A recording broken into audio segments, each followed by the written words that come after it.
sa loob ng 4 na oras at sa halagang 925 pesos ay nasa kamay ko na ang aking professional driver's license.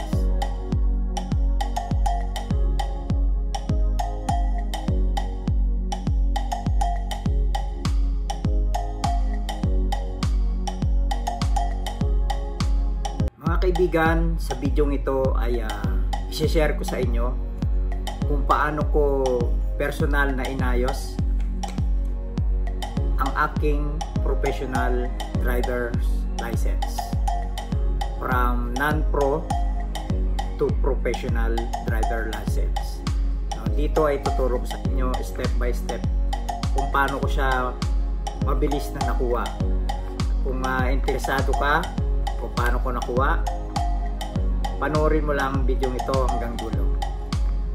Pero bago ang lahat ng yan, huwag mo kalimutang mag-subscribe at i-click ang notification bell para updated ka sa aking mga bagong video. So yung mga kaibigan, ang unang gastos natin ay medical. Nagbayad ako ng 500 pesos.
Yung negosyo.